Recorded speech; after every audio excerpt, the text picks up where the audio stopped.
Hey, slightly different format today. The first half of the interview is going to be conducted in English. The second half of the interview is going to be conducted in Latin. So if you'd like to listen in English, just keep listening. If you'd like to listen in Latin, skip to about the 38 minutes and 50-second mark, and then you'll be able to hear us begin to have the same exact conversation in Latin. Anyone who has listened to you speak in Latin for more than 2 minutes can instantly recognize you as, I don't really think this is an exaggeration, probably one of the world's better Latin speakers. Um, Wow. how, why and then how? Why did you try so hard to get to that position? And how did you get to that position where learning what, at least people call it a dead language? What is the strat basically to What getting is the to strat? where I would describe as essential fluency in this language? Wow. First of all, what an appellation you have given me, and not the trail, right? Of one of the world's better Latin speakers. That's incredibly kind of you to say. I do enumerate myself among the some of the better speakers of the world, though I know there are many that are far better than myself. Not that I really see what we're doing as a competitive thing, which some speakers do and some creators do. I don't see that as necessarily our goal, but regardless, it's good to see what you can tend toward as a goal. Anyway, so why and how is what you asked before I get off track and yap about something else. Let's talk about the strat. So why is a pretty easy. Actually, both why and how are pretty easy answers, but there's a circuitous route to which I got to this point, because I, like most other people who learned Latin in this, and I'm going to put in air quotes, traditional method. I think the word traditional that we often use, sometimes traditicius is the term that we use in Latin, is actually more of a red herring of what tradition actually is versus what we call tradition now. Like the traditional method that people refer to now was only really started in the mid 1800s by philologists trying to keep Latin alive in a world in which academia was reverting to a vernacular language, right? Well, not reverting, was moving toward actually to a vernacular language. And so this grammar translation method, if it can be called a method, because that term I also like to throw a little bit into dispute, is not the tradition, it's actually the new one, right, on the block, because Latin was spoken all the way from the fall of the Roman Empire up to now. My light has turned off. Let me turn that back on. Um, all the way up to now, Latin has been spoken with an unbroken spoken tradition. I did not experience that spoken way of approaching the language, a living way of approaching the language. The term living Latin or active Latin are often terms that are tossed about to describe what we do with a dead language. And you understand this well as a person who not only speaks Latin, but also Old English, right? A little bit of ancient Greek and other dead languages. I saw you recently posted a video about Frisian, right? Anglo-Frisian, which I'm very excited to take a look at. I haven't yet gotten a chance to watch. But this idea of a live or active rationale of teaching a language is not something that I came to until 9 years into my linguistic study. So I did 4 years in high school. My textbook was Latin for Americans. The name says it all. um, and my first quiz, I remember this. I just told my students this the other day. I teach high school Latin as well. I just told my students this the other day. My first quiz was just the first declension endings. There was not even a noun attached to it. Just iterum, is. No specific context, no word attachment. That was my first quiz, and it was like day 2 or 3 of the class. Um, and I will admit that as a person who tends to like to remember small facts or facets about things, that was attractive to me as a student in the beginning. Um, and we did have stories in this book, though, of wildly dubious Latinitas that would lead us into a basic translation of Latin, right? I don't want to say reading, but a translation of Latin. 4 years in high school. By fourth year, I do AP Latin, right? And I'm like, wow, this Virgil guy is pretty cool. I'm glad I'm hearing about him finally. And so, translating Virgil made me excited. And then I did undergrad, and I did undergrad just like every other sort of undergrad in classics. I did a lot of translation classes, right? And I was among the better students. I was a good translator. I was quick, right? 60 to 80 lines in an hour, right? So doing like a line a minute, which in translation world is a lot, I guess, but in reading world is not that much. And so I really just enjoyed that. I enjoyed digesting and devouring texts. It was the puzzle for me for a while, but I was so excited about learning Latin that I was taking 2 to 3 Latin classes a semester or more, if I could, and ancient Greek at the same time, and any other dead language I could get my hands on. I had an amazing opportunity at UMass Amherst, my academic pedigree being both my bachelor's and my MAT at UMass Amherst, from a professor named Rex Wallace to learn Sanskrit, Etruscan. He taught a Hittite class that I unfortunately couldn't fit into my schedule, but he was a historical linguist, and so he really, but he was hardcore grammar translation. But man, did he know things backwards and forwards when it came to that. And so it was really an incredible opportunity to be able to approach those things. But I was taking graduate level classes when I was a sophomore in undergrad because I was like, I got to get my hands on all the Latin I can get my hands on. And then my first year in grad school, I go to a presentation at MAFLA, that's the Massachusetts Foreign Language Association. And at this presentation, someone talks about spoken Latin, right? And I had dabbled very slightly in spoken Latin before. In undergrad, I was invited to a Cana Latina. And I was an undergrad, never spoken Latin before. And I understood maybe 5 to 10% of what was happening. Nodded, got my way through, and then went, I'm probably never going to that again. I also didn't have transportation. I didn't have a car. We had public transport, but it wasn't incredibly accessible to get there quickly. So I'm sorry if I'm, by the way, ne longo sim in hac fabula. I don't want to, I will expound as much as you would like. I've also enumerated this narrative in other fora, including a video on our channel. Yeah, I will mention real quick that if anyone would like to hear this story, he's only about a third of the way through it. I've heard it like 4 times already. But if anyone would like to hear this story in Latin, there is a video which I'll have linked in the description that Andrew's released. But anyway, please continue. Oh, thank you so much. I appreciate that. 4 times. Wow. Right.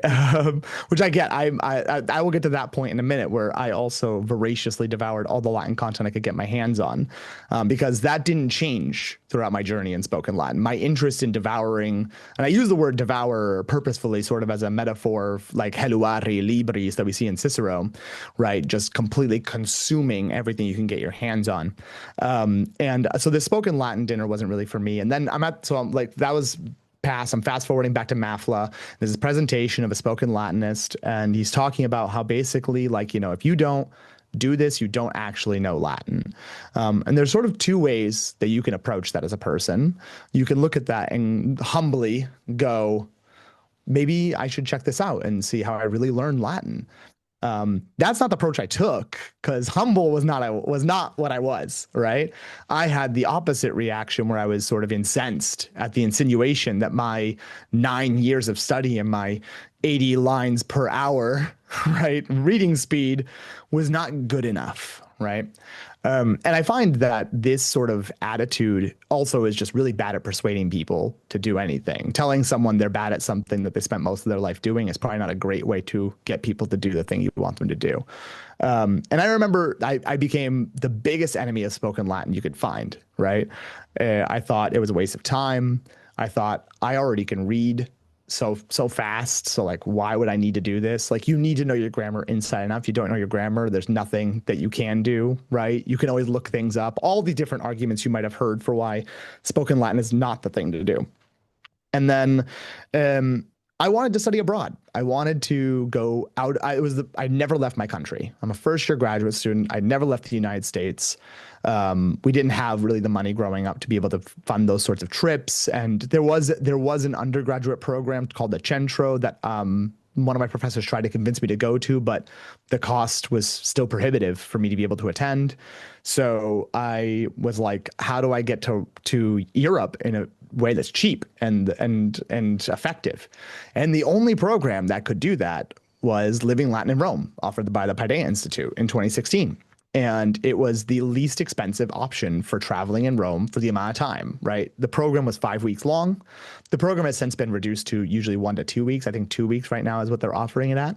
But back in the day, it was 5 weeks long, and you did all kinds of different excursions and saw Rome. And I was like, well, I can fake being a spoken Latinist. If I'm so good at translating, I can sort of fake this whole thing and then see Rome at this lower price, and it'll be amazing. And they were offering another program called Caesar in Gaul that same summer. And I was like, this one also, I'm already in Europe, might as well.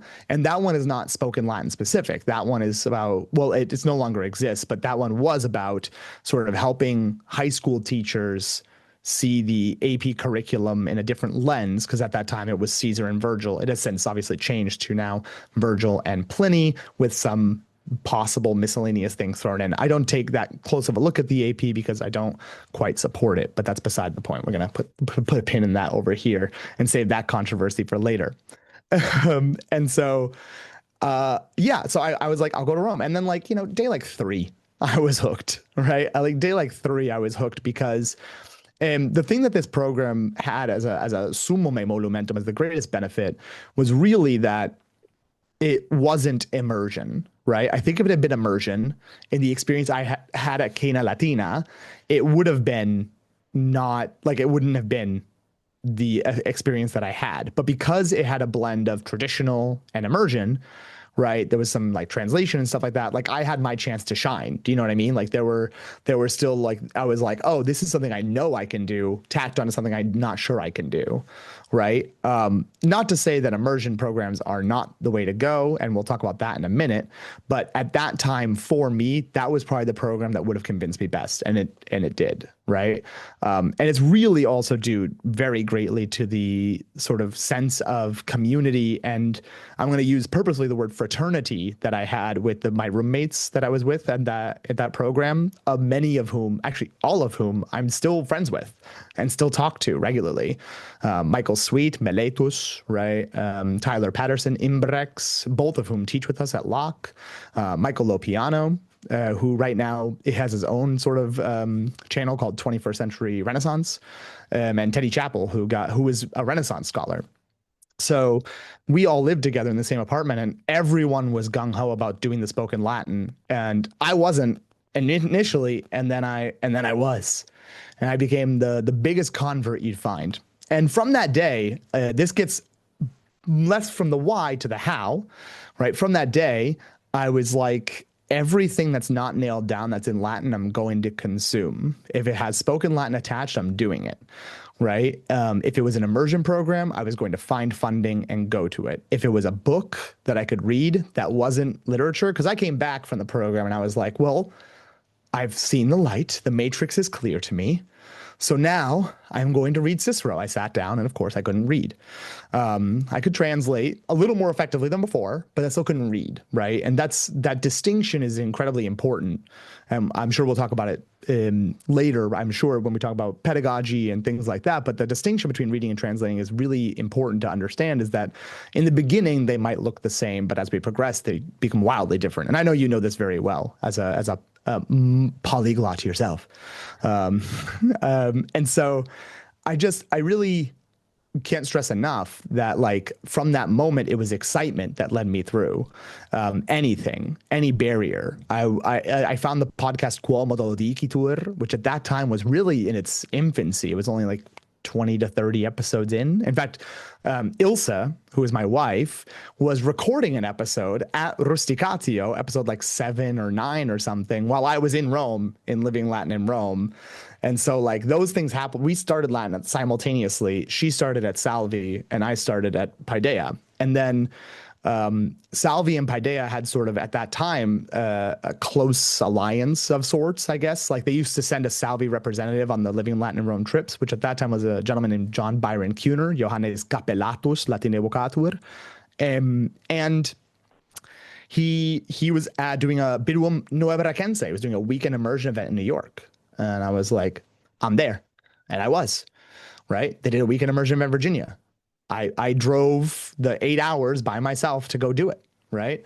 I I saw that there were rusticationes, and that Biduum Virginianum, that Virginia Biduum, that Virginia weekend, also is codified in Quomodo Dicitor's like episodes, because all three, like Gus Grissom, Jason Slenga, and Justin Slocum Bailey were all present, and they recorded a live episode. It's episode like I think 38 or something. And I'll talk about why I know all the episodes by heart in a minute, because like I said, I devoured that podcast. I think I've listened to the entire podcast of 176 episodes like 30 to 40 times at least, maybe more.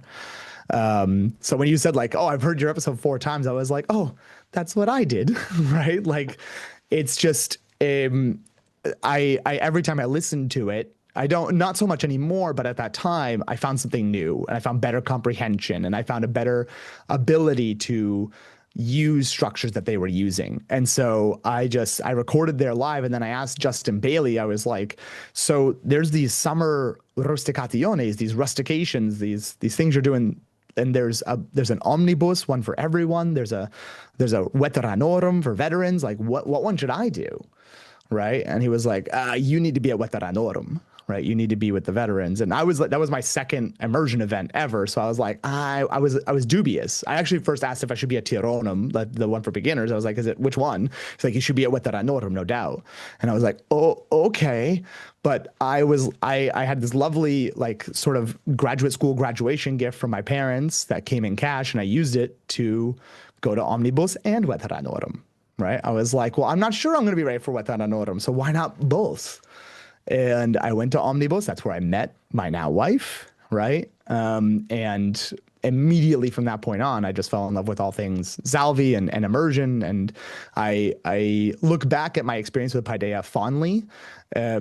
But I also know that there's productive and effective ways to do immersion from the very beginning as well, right? Which I didn't experience at first. I think, like I said, I think Andreas then needed that. But Andreas now recognizes that I probably would have been successful also at like a Tironum or something.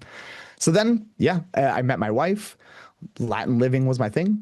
And I went to veteranorum, and it was a super great time. And I've just been speaking and reading and listening to Latin ever since. And the how is just thousands of hours of reading and listening, tens of thousands, I would hazard to say.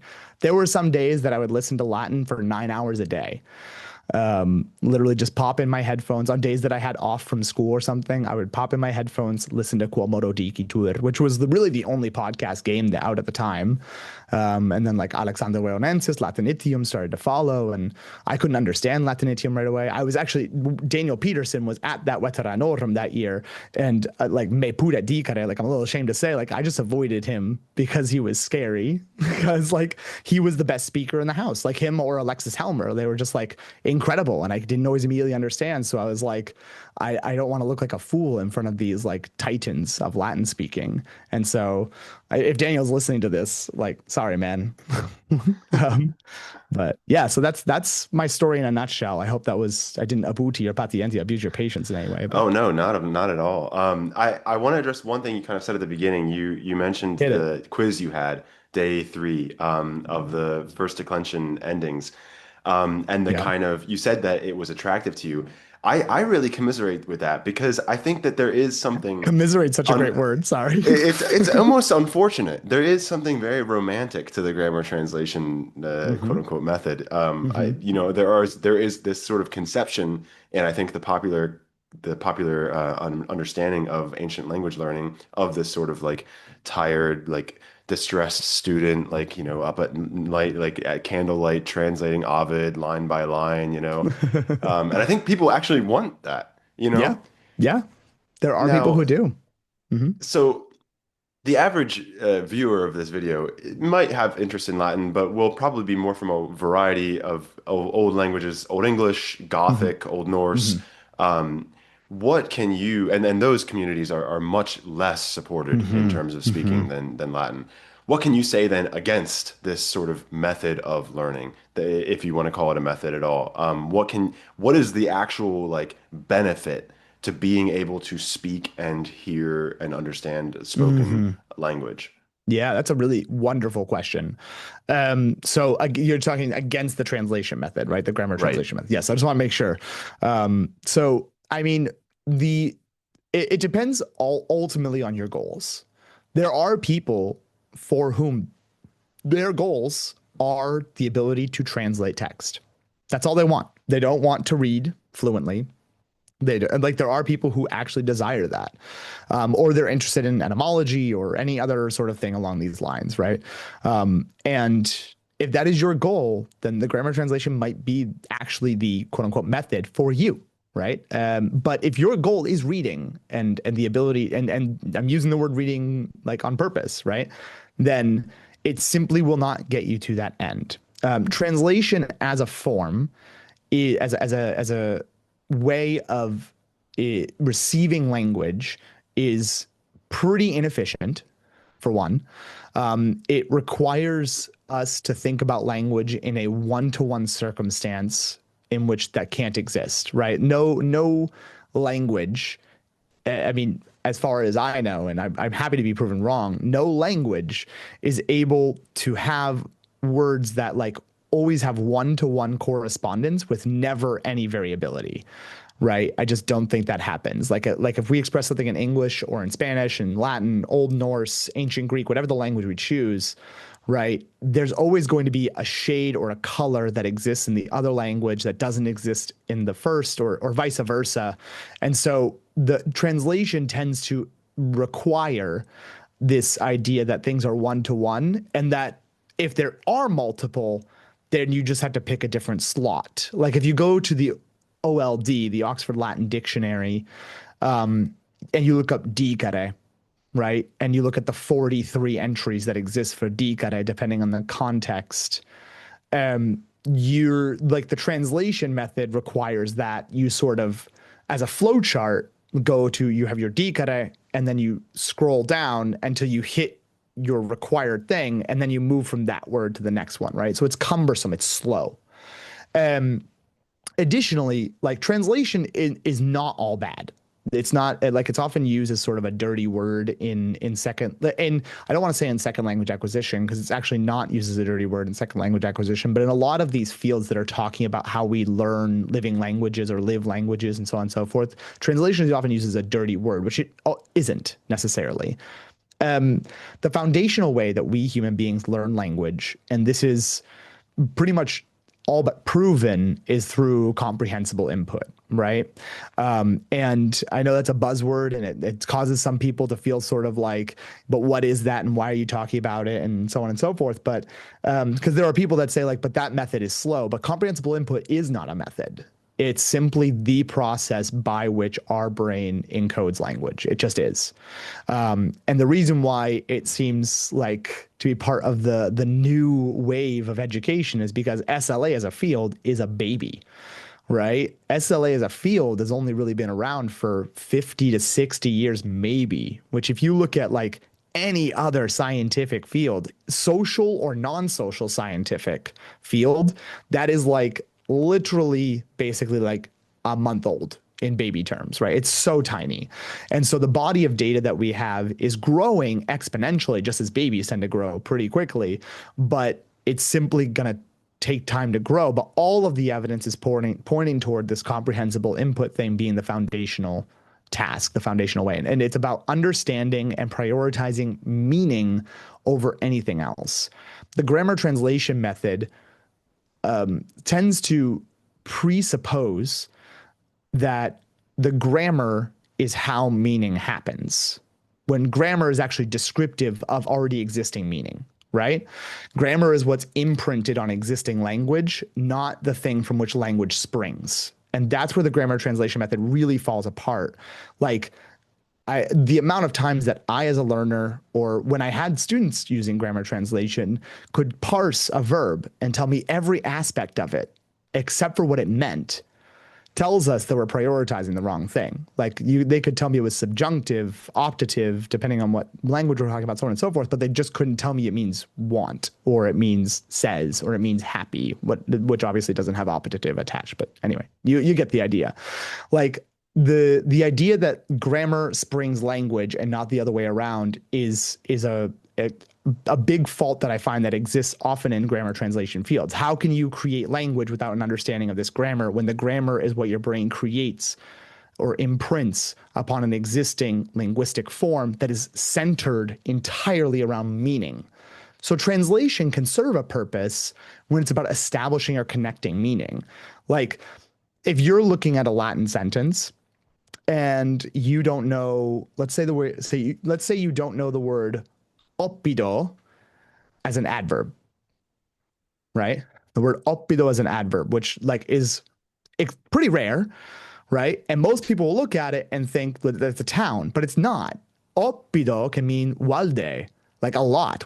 Oppido placket, like I like it a lot, right? But that usage is really rare.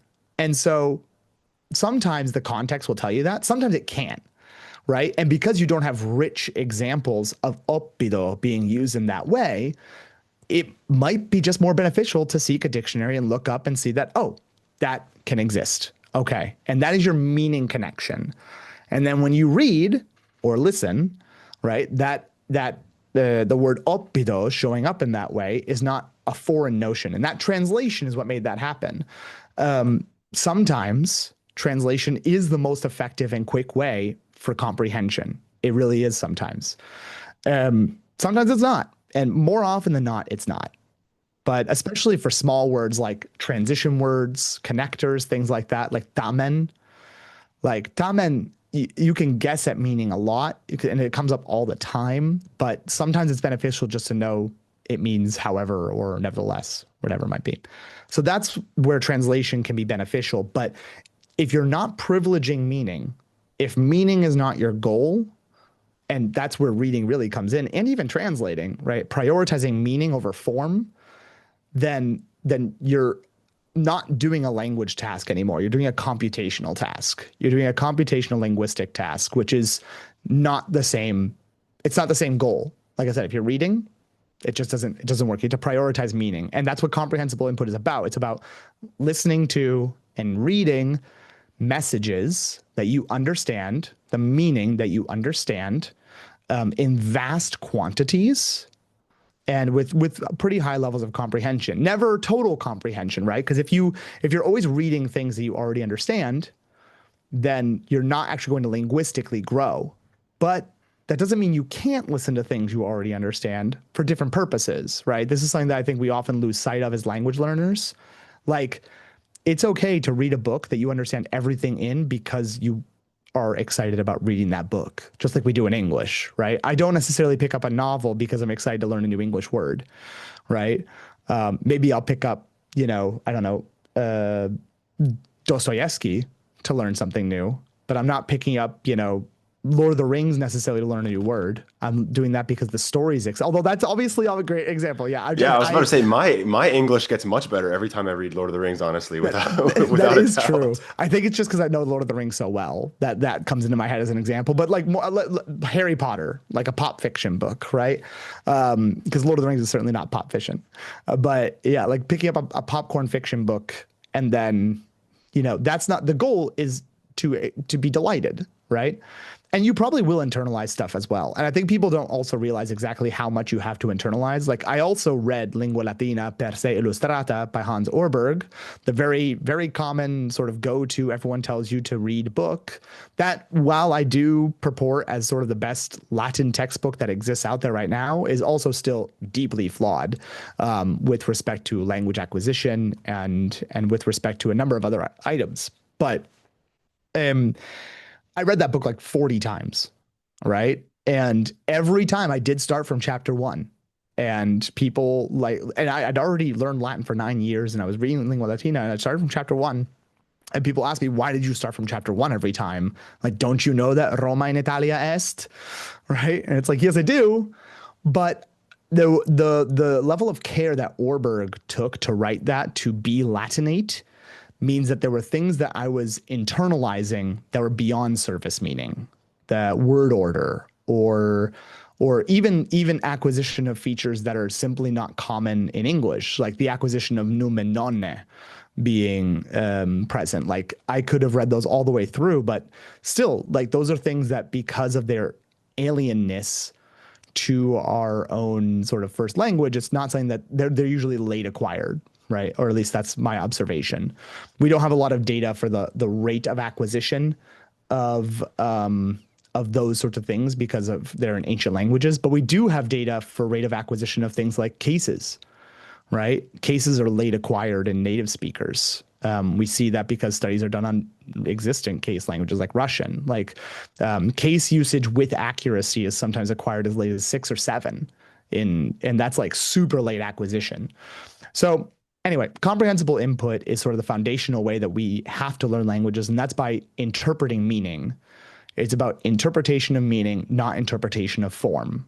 And though form can inform meaning, you have to privilege meaning over form every time. And it's much more useful to know that amabit means he will love than future, third person, right? Indicative, active. What's the other one? Singular, right? I don't even think of like when parsing anymore because I don't do it because I don't need to. That's the other thing too, is like it's the coolest feeling in the world. I mean, mea sententia, in my opinion, right? It's the coolest feeling in the world to have a native Latin sentence in front of you from an author and read it with no thought to any of that, right? But to internalize meaning with no translation, to fluidly go through text of your non-native language that is meant for a high register, bruh, that's the best feeling in the world. So you've gone over the kind of the why that is important. Mm-hmm. Could you speak a bit to Locke and your own like method as a teacher? Mm, Specific, I kind of two questions, but could you sure. tell us what Locke is, and then could you also kind of tell us the philosophy behind your own pedagogical style? Sure, absolutely. I'd be happy to. So Luck, which stands for Latinitas Animi Causa, which means Latin for fun, um, is really about taking our best practices in research in second language acquisition theory, neuroscience, language pedagogy, and Latin itself, right? And trying to put that on one table here, right? Because there's a lot of that also melds with what it means to teach humans and be human, right? Which is why anime causa is in there. If you're not doing something because it for some reason delights your mind, you're less likely to achieve in it. That's true of all skills, of all things in life, right? If you are not for some reason delighting in the thing that you do, or holding yourself for a future delight, then you're unlikely to make the progress that you desire. So Latinitas, which is a hairy definition at best, but the one that's given to us in the Rhetorica ad Herennium is the absence of solecism and barbarism to get like pure Latin sermo, speech. And I sort of manifest now as what we call mental representation in second language acquisition theory. That is what it means to be Latin as a language. That's mental representation. It's why we know that, to say in oppido habito sounds better than in oppido vivo, right? Even though both of those manifest the same notion, and you really could say both. One feels more natural than the other, right? So that is Latinitas. That is mental representation of how language expresses itself, and then you do it because you are there to nourish your mind and your soul and your heart. That's why it's Latinitas Animi Causa, for the sake of the mind, soul, or heart, which comes to mean for fun as opposed to negoti causa or muneris causa or whatever. And so all the language pedagogy research also shows that you kind of need to have some fun and joy. And so joyful learning is a centered point of what we do too. And neuroscience shows this as well. So at Locke, what we do is not only do we teach Latin as a living language, because we have a sort of a subtag onto Locke, which is ubi linguae mortuae vivescunt, where dead languages come to life. And it's not because we think that they should come back to life properly, right? Like I don't think the argument of I wish that Latin could be spoken every day by every citizen as the common language of Europe or something, which has been an argument that's been purported in the past few years. I don't think that's a good argument or a fair argument, and I don't think it's a good idea. But Latin's deadness is also, and this is something that even though I disagree with this person on many other points, Luigi Moralia said in his very famous speech, he said, like, lingua latina es mortua et hac causa es facta immortalis, right? It's like it's dead, and because of this, it's immortal. Because the Latin that we speak and read now is the same Latin that we can read from Cicero or Plautus, or well, maybe not Plautus, though we don't speak the same Latin. I don't say "siet" very often in my daily life, but um, Dies piter tu perduit. ecce placet, right? But the point of that is that like we really are looking at how individuals engage with language and mean those goals, because that's every person that comes into our classroom is going to come in with different goals and ideas of what language learning is and learning in general.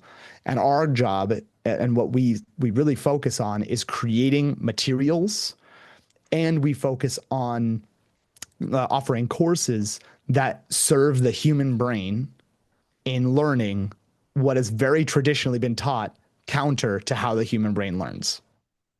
So that's really a lot of what Locke is all about, which means that when we're focusing on communication, and this is something that's actually sort of a hot button topic in second language acquisition theory and in sort of these circles, is what does it mean to be communicative?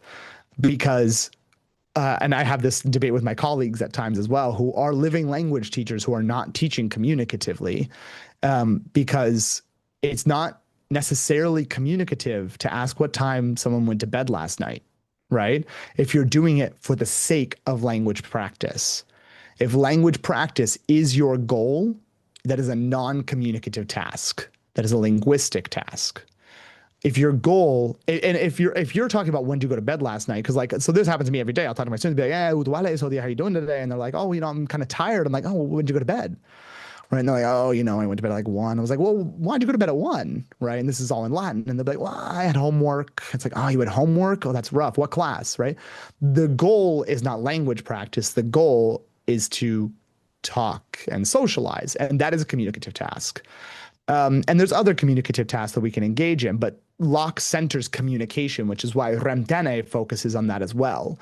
Remdene is not about teaching. I had someone ask me, "Are you going to do an episode on the imperfect?" And I said, "No, I'm not going to do an episode on the imperfect." It's a very sweet and wonderful notion. Like it's very, very kind of you to ask for something and advocate for your learning needs. But this idea that we should learn about language often feeds into a false notion of learning that feels like learning but isn't. You need to privilege the message. And so at Locke, we privilege the message. All of our participants that come in, we privilege the person and the message. What message are they there to deliver? Which means when they make mistakes, we're not there to correct them because we're privileging their message. And we're going to talk back to them using proper form typically, but it's not a simple recast. It has to be done in a way that is artful and kind, right?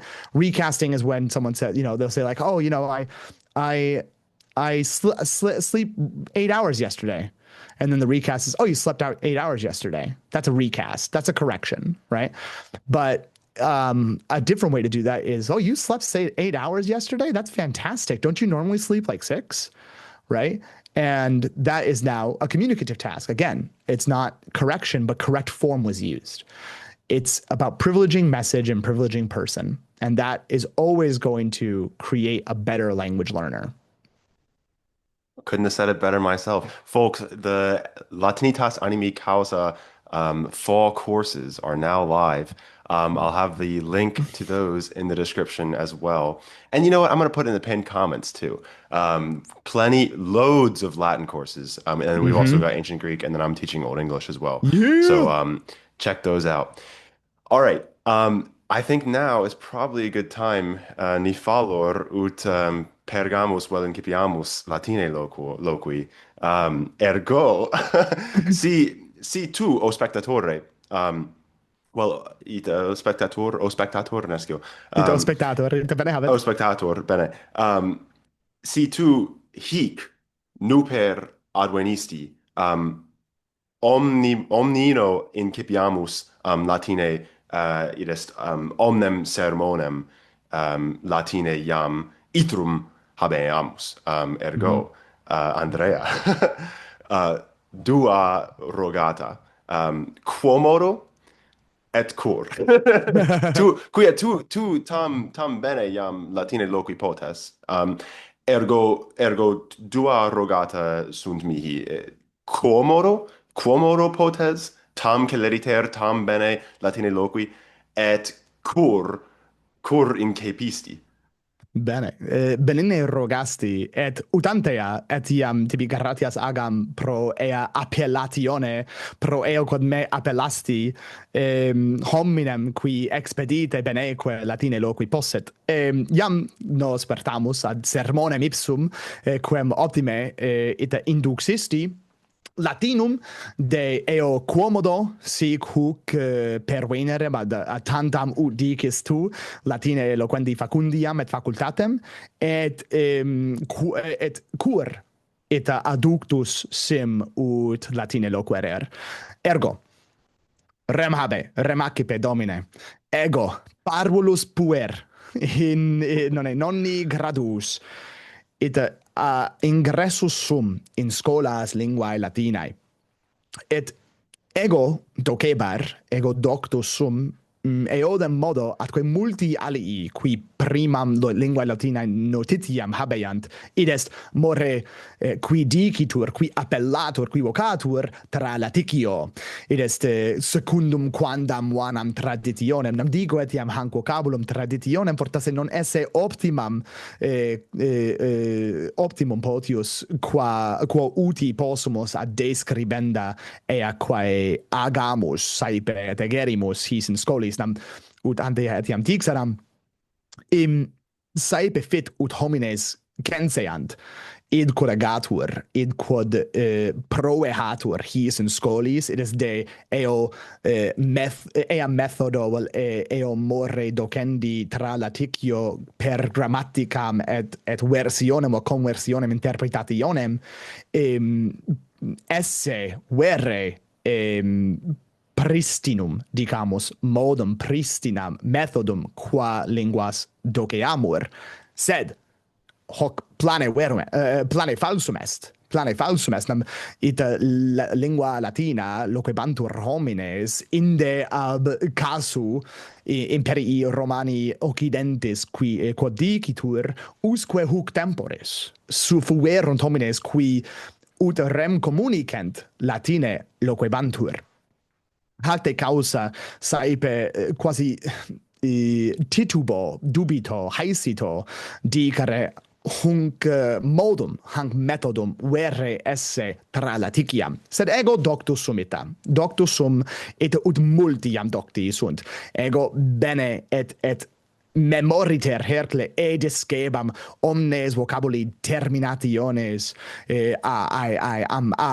arum is as is fuerunt ea quae ut scriberem rogato sum prima improbatione mea linguae Latinae quod nullo modo probabatur me posse legere quicquam tunc enim temporis quid ne ad verbum quidem adiungebantur hae terminationes non scribebam ipse puellam puella immovero tantum am et omnia cetera ergo nullum fuit ad quod adiungi poterat haec notio linguae, haec declinatio, tantum doctus sum hanc esse primam declinationem et memoriae esse mandandam, et ita memoriae mandavi, et udante etiam dixi, ego quasi bene, fuit elecebra, fuit quidam stimulus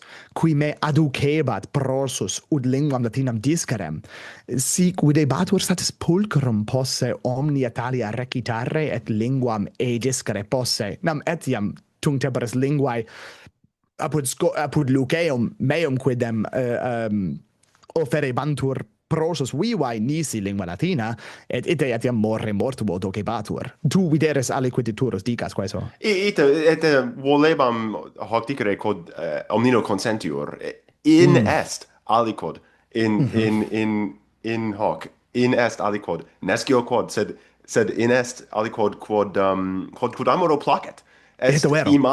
imago ipsa placet discipuli laborante et vere vocabulum laboro utor Et sedulo quidem. strictu senso id est labor Est. non est iucundum sed imago huius est iucundum Sic ita ergo est. Est quaedam res antiqua quae in est in hacere. Non eram etiam ipsum vocabulum antiquum recipitate quid boni. Non ut existi, non est homo quasi qui laborat vere insudat in hisce rebus et haec notio etiam me purum delectabat. Multum me delectabat, ergo ego memoriter omnia habebam ut vocabulo palo seriore utarnam illud memoriter fortasse non ab pristinos et aureos auctores humaniebatur, se nihil hominos invenitur apud quostam seriores auctores. Sed ita memoria mandavi haec omnia. Et potui ego, ne dicam legere, potius convertere in anglicum sermonem quamquitissime, quam celerrime potui versus latinos in linguam anglicam convertere ita ut fortasse singulis horis octingenos versus convertere poteram interpretari poteram in anglicum sermonem et hoc mihi tum tempore significabat legere hoc videbatur esse legere sane non fuit aliud est legere aliud est interpretari aliud est in linguam alienam rem inducere ergo sic perrexi per Lucaium et quarto anno ego primum inductus sum in scholam quae AP vocatur quam vere scholam non tanti aestimo quanti fortasse ego puer aestima vissem well aestimavi potius sed non iam aestimarem fortasse eodem pretio nihil hominus ego adamabam prosus versus Virgilianos. Virgilius me vehementer delectabat. Tum ob optimos versus conscriptos, cum ob imagines quas ipse verbi suis depingebat, quasi pictur vocabulorum. Et inde abeo tempore constitui me fore discipulum linguae latinae in aeternum. Et petii universitatem ut multi qui finem faciant finem faciant diplomatis et es qui adipiscantur diploma Lucai nam illud diploma vere est tantum significat cartam quae plicatur ut fiat duo, nonne, diploma, sed nihil hominus adeptus sum gradum hunc et petii universitatem amhersti sitam Massachusettanam, quam etiam nunc magni facio universitatem cuius fui discipulus et baccalaureatus et magistratus. Et fortasse baccalaureandus et magistrandus nam ita est scrimen, non baccalaureatus significat is qui iam maceperit suum gradum baccalaureatum, sed baccalaureandus est ille qui petat, sic intellego, gradum, intellego. sic, ergo haec est causa Gratias. cur me ita emendaverem. Nihil hominus petii, neque ulla lingua latinae vivae quae dicitur notitia mihi enotuit in universitate nisi apud quandam cenam latinam cuius mentionem iam faciam potius quam postea ut antea cum anglice locuti essemus.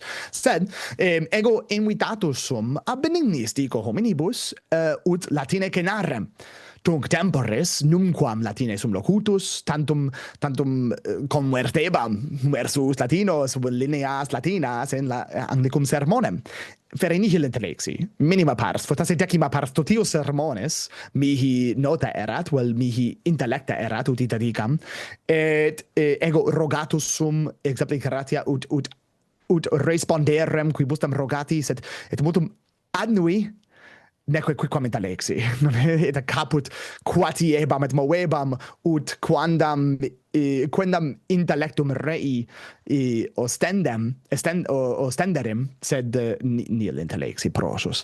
Et rem deposui, rem omnino deposui. Etiam fui discipulus baccalaureandus, nulla fuit mihi raida, nullum fuit vehiculum quod facile conscendi poterat ut eluque heremur, quade causa constitui eam totam latine loquendi notionem esse pro tempore saltem deponendam, et deposui.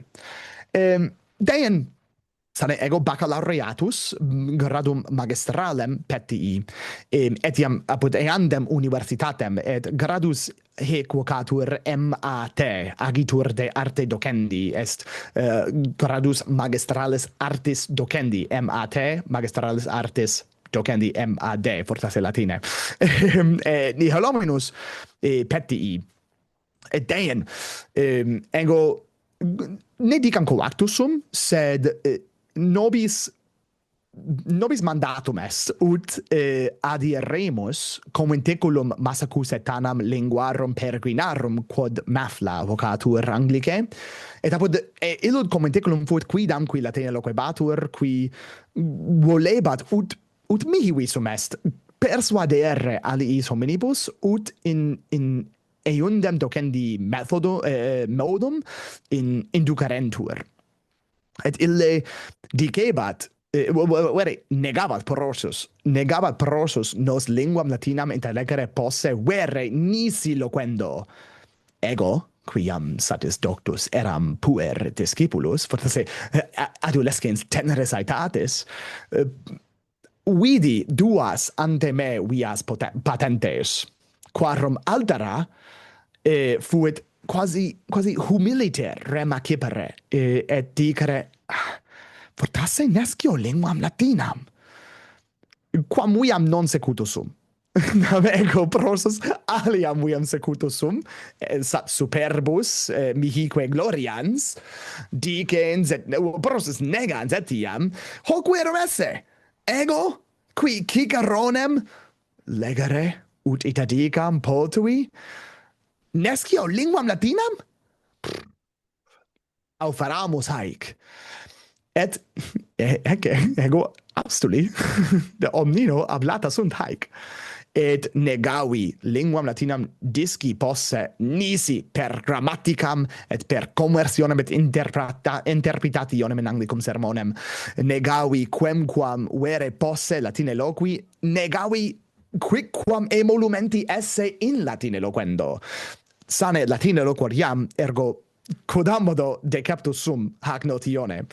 Et volui primo tempore petere Europam vel aliam quandam terram non Americanam, nunquam enim potui ego puer iter facere ex patria mea ob pecuniarum in opiam et ob interdum opportunitatis in opiam, et est ob egestatem opportunitatis. Et dico sedulo et fortasse est occasio potis quam opportunitas, tam opportunitas est quod opportune fit, et occasio est quod occidit, vel accidit, sed numquam mihi accidit ut aliam quandam terram mihi peregrinam adirem, quade causa etiam fuit quodam utite dicam programma nomine centro, quod est magni nomines magnaeque famae, et ut suspicor nino integrum programma dico bonum, sed etiam hoc mihi visum est constare quam ut adirem, ergo minime fieri poterat ut discipulus fierem huius programmatis dicamus.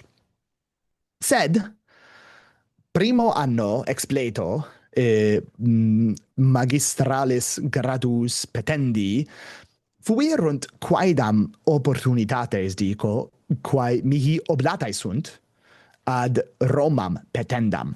Et Romam petere volebam. Discipulus lingua latinae, quis nolit Romam petere. Ego vidi indicem horum programmatum, harum opportunitatum, horum commenticulorum dicamus. Et omnia sat multum constabant. Neque ego sat dive, sat pecuniosus eram ut ea adire possem. Sed fuit commenticulum dicamus, vel programma, vel aliquid aestivi quod offerebatur a instituto Paedeano, instituto Paedea nomine, nomine Latinitas vivens Romana ut ita dicamus. Vidi hoc minus constare quam cetera programmata, et non è ego tunc temporis, non è sat multum lingua latina iam sciebam. Ego potui quasi imitari latine eloquentem, potui simulare me latine eloqui posse. Bene simulare poteram. Ergo non è ego quasi exploratur potui me inserre in sermone latino eorum, neque et prosus negavi me latine locuturum esse cum in patriam rediturus essem non ita loquar tantum apud hoc programma cum necesse sit loquar sed cum domum redeam rem totam deponam quod sane non factum est ut patet omnibus qui me audiant. Ergo, Romam peti, feri die tertio, ita inflammatus sum ardebam, summo latine loquendi studio, vere, feri tertio die, tum ob ipsam rem quam agebant paedeani, nam illi paedeani non omnino latine loquebantur, immo partim latine loquebantur, partim etiam anglicae loquebantur, et textus vel locos interpretabantur, et convertebant in anglicum sermonem, quod mihi sane satis bene notum erat, et satis bene agere poteram. Quade causa quasi facilius ita adductus sum ut latine loquerer, nam tota res non fuit mihi nova aliena, potius tantum parts rei fuit mihi nova aliena. Ergo, ego florui prosus hoc in programmate, et adamabam hoc hunc modum latine dicamus vivendi. Et ob etiam quasi fratres alios quos nominem quibuscum habitabam cum Romae essem, id est in diaita ego quatuor contubernales habui meletum, savi melete si me audias, imbricem imbrex, salui imbrex si nos audias, Michael, si nos audias, savi Michael, et tandem Theodorus, vel Teddy, non è fuit nomen, es vere fuit, etiam nunc est, iucundus hilarisque homo. Sed, ego quinque septimannas Romae fui, latine eloquens, et etiam fortasse oporteticam utantea, me adiesse eo programmate Romano acto, quodam aestivum programma Franco-Gallicum de Caesare, vocabatur Caesare in Gallia, neque fuit vere latine loquendi occasio, potius fuit copia qua magistri linguae latinae multo melius agnoscere, cognoscere, vere ediscere potuissent res Caesarianas alio quodam modo, nam Caesar interdum est ob res ignotas difficilior qui legatur, est nesciunt multum de Gallia et de Gallis ipsis et de Germanis et his omnibus, qua et Britannis et hac de causa est Paulo difficilius interdum intellegere eaque Caesar scripserit, non ob verba, sed ob ipsas res, ob materiam, quade causa ita offerebatur hoc programma. Ad quod programma iam adii pecuniam solvi, dam iam in Europa fui, quid ni tempus agam in Europa, et egi. Bene, sed inflammato sum ut dixi, omnino ardebam, flagrabam, studio et latine loquendi, et facultas latine loquendi augendai, volui augere, volui augere dicam tantum, facultatem meam latine loquendi. Ergo, cum domum regressus essem, petii alias vias, alios locos, alia loca, per quae linguam latinam discere poteram, ut vivam, et latine loqui poteram, vivo more, ut aiunt.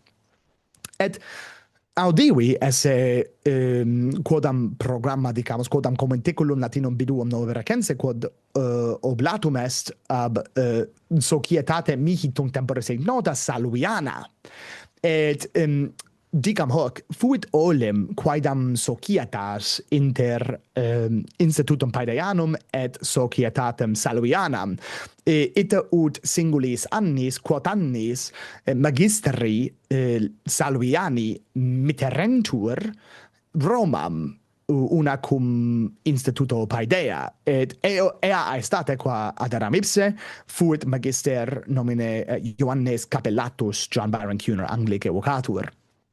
Si nos audias salve Johanne. Et ille fuit benignus et humanus vir cum audiissem eum ducem fore apud hoc biduum noverecense non potui negare me esse iterum et ivi et omnino biduo sum fructus ergo aliquid inest in re Salviana tunc temporis etiam conveni Johannem Juvenalem salve si nos audias et annulam Llewellyn quae est totius rei conditrix Salvianae. Bene, me contuli ad aliud biduum Latinum Virginianum et ivi illic conveni quasi Latine eloquente titanos dicamus sit est Augustum Grissom Justum Slocum Bailey et Jasonum Stanga et iam nomino aliquos eorum amicos sed un temporis quasi ego suspiciebam eos qui tam bene Latine loqui potuerent et admirabar prorsus hanc opportunitatem mihi esse oblatam ut eos communirem illi enim triumviri ut ita dicam fuerunt qui primam Latine eloquendi seriem sermonum condiderent nomine quo modo dicitur haec series mihi multum profuit linguam Latinam discenti nam ego quae reba mutante adixi omnes opes omnia subsidia perquae linguam Latinam quasi viva ut ita dicam ratione e discere potuissem et ecce haec series fuit inter summas opes quibus sumulsus ego multo sescenties hercle audieram et audivi et interdum etiam me conferro ad eam seriem audiendam saltem triagies vel plus non fortasse quadragies audivi totam seriem sermonum quae series constat ex fortasse centum septuaginta et sex episodiis et omnia audivi prorsus heluabar his sermonibus heluabar libris quos interlegere poteram et fortasse oporte dicam me interlegere potuisse nam cum primum domum redux essem factus et ipse domi versabar sane aliqua ne dicam superbia sed aliquo stimulo adductus sum ut litteras Latinas legerem sustuli Ciceronem nil legere poteram. Ni elominus potui interpretari ut ante esse non potui vere legere et interlegere. Et si sequamur, et hoc non ante adixi, se fortasse si sequamur illudisticum catones, non legere et non interlegere, neglegere est, nolo neglegere eas lectiones, ergo deposui eas, et quae sivi, ea quae mihi visa sunt faciliora.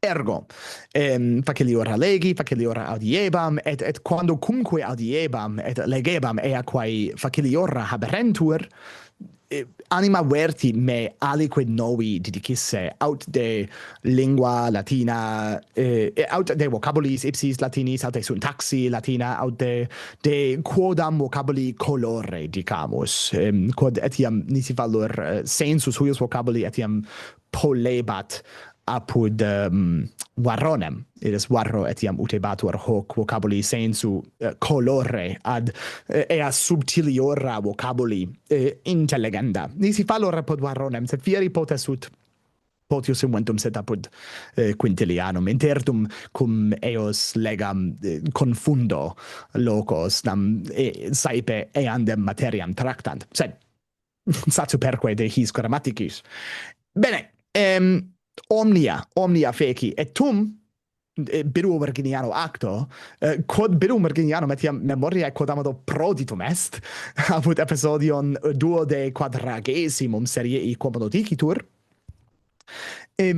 rogavi justum quem magni faciebam et etiam nunc tanti facio ille semper mihi eret inter primos quos aemulari volebam latine loquentes ille enim tam humane tamque amice alios qui latine loqui voluissent tractabat ut non potuissem quin eum aemulari vellem eum imitari vellem sed eum rogavi quod ad commenticulum aestivum me conferre oportueret vel oportere potius et puberunt singulis aestatibus terna commenticula quae offerebantur rusticatio tironum rusticatio omnibus rusticatio veteranorum et ille vere nulla mora sine mora responde me oportere adire rusticationem veteranorum cum hoc adiesem Paulum stupui ego qui modo coipi quasi latine loqui qui tantum duobus biduis latinis interfui rusticationem veteranorum adire debeo an recte rem habes juste sed ille rem multo melius noverat quam ego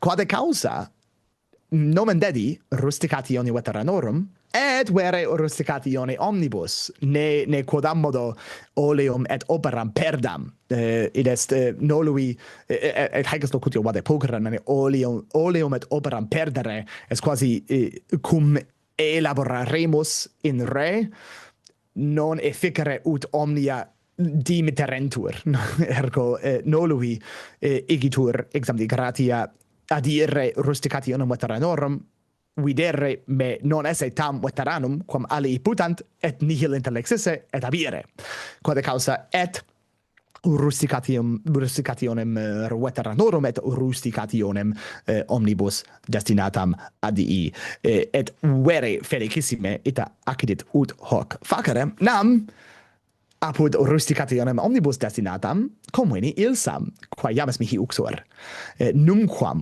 hoc fieri potuisset nisi me dubitavissem quoniam me dubitavi me ita inter veteranos numerari posse conveni amorem meae vitae ut anglice rem nominamus ergo has rusticationes egi et in debeo tempore singulis aestatibus petii rusticationes quae offerebantur interdum binas ternas quadam aestate et est nisi valor aestate anni bis millesimi undevicesimi ego interfui quatur rusticationibus et fuit iucundissimum hercle et ego potui interesse tot rusticationibus quia ego operam dabam vere munere fungebar apud singulas rusticationes quodammodo ergo non sum ita tam pecuniosus ut possem interesse ita dives quator de sumo loco sic non sum tales non sum tantus vir qui hoc agere posset immo tantum ob saluianam largitionem dicamus ergo et sic etiam latine loquor quotidie lego audio sermones latinos et heluatus sum prosus omnibus quae latine facta sunt bene non multum tempus est nobis sed Ignoscas. volo no but optimum est volo tibi rogare quid est lac et quid est consilium quod well cum quo lac factum est id est consilium fortasse docendi dicam optime interrogas et benigne quidem domine quid est lac well lac significat Latinitas Animi causa. Latinitas, quae quodammodo definitur, id est significatio patet in opere cuiustam incerti auctores rhetorica ad Herennium conscripti, conscripto potius, Latinitas dicitur esse ea quae quasi abstinent a soloicismo et barbarismo, ea quae in qua Latinitate abest et soloicismum et barbarismum. Et hoc interdum mihi placedam ipsa vocabula sunt barbarismi, non est sum vocabula graeca, ergo non est pura Latinitas haec per quam Latinitas fit, sed haec actinus. Ego propono nobis linguam Latinitatem esse potius imaginem totius linguae Latinae. Et episodion vere feci de hac re, id est oportat meas intentia cogitemus Latinitatem ita nominari ob imaginem quam animo concipimus cum Latine loquamur legamus. Exempli gratia, cum et hoc exemplum materia protuli, si dico me in oppido habitare et me in oppido vivere, est discrimen inter haec. Et percipere hoc discrimen, et percipere causas cur, haec non ita bene se habeant dicere fortasse vivere in oppido potius quam habitare in oppido, est ex Latinitate facta. Factum potius. Ergo Latinitas es haec, es quasi tota imago totius linguae Latinae. Et quid significa animi causa? Saepe hoc propono, vel potius quid significat hoc propono ex contrario, quod est negotii causa, vel muneris causa, vel laboris causa, vel aliquid ius modi. Et vere tota lingua est discenda ut animus delectetur. Vere omnia quae agamus ad animum delectandum quodammodo pertenere debent. Vel aut ad praesentem, aut ad quandam futuram voluptatem pertenere debent vere omnia. Quae agamus in vita, si volumus bene remagere dico. Nam sane facile fieri potest ut exempli gratia laboremus in re minus utili, sed si possumus percipere quandam voluptatem aut futuram a praesentem operae pretium fuisse fortasse videtur. Ergo, hoc haec omnia quae agamus, id est omnes sermones quos incidimus, omnes pelliculas quas paramus, omnes scholas quas recitamus, et dico recitamus quia sodales graham recitat duas optimas scholas, non tres an duas. Duas, ut putabam. Bene, interdum ipse numeros confundo. Nam vere tanta est scholarum copia, hoc spatio academico, ut vix dicere queam, vere hoc minimi expectavam, sed recitamus has scholas et haec omnia agimus secundum humanum animum, secundum cerebrum humanum. Id est secundum id quomodo rem bene et vere discamus. Nam sunt ea quae iam probata sunt de cerebro humano, de memoria, de doctrina, de re discenda prosus, quibus nos quidem uti quantum fieri potest volumus, quo facilius, quo melius, quo humanius linguae quae saepe habentur mortuae viva quadam ratione in usum hodiernum redeant. Neque dico in usum hodiernum ut nescio ut fortasse lingua sit communis Europaea vel aliquid modi quae notio iam proposita est aliquibus in terris quam nego esse fortasse idoneam notionem quam sequi debeamus vel assequi debeamus, sed ipse homo et ea quae cogitat dicereque velit est ante omnia anteponenda. Sunt potius ante omnia anteponenda. Et hoc etiam agimus cum auctoribus, sane possumus in grammatiuncula quadam versari et habitare, quod interdum suave est, et placet ut ante adiximus, ita vero? Ego etiam nunc delector talibus philologis nugis. Sed non sunt hae nugae anteponendae ante verba ipsa auctores, volumus miserere quodam modo Cicerones qui amiserit suam Tulliolam nolumus tantum dicere ecce ille usus est modo conjunctivo hic bene hoc significat linguam latinam vere esse mortuam si ita agimus nam sub eo Latinitas Animi Causa scribitur ubi linguae mortuae vivescunt et hoc significat eos homines vivos et eaque dicere velunt eaque ex animo eorum veniant esse anteponendos quodam modo quod fortasse dico anteponendos preferendos utrumque dici potes sed volumus vere rem communicare it est communem rem inter nos facere non solum linguae causa rem agere sed animi causa rem agere. Optime.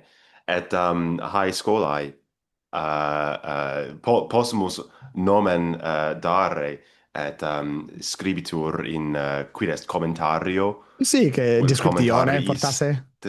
descriptione, sed etiam sì, etiam in commentariis ita. in commentariis pulcre. Andrea, maximas gratias tibi ago. Et ego tibi, vere fuit mihi summo honori invitari huc ut tecum colloquere, et verum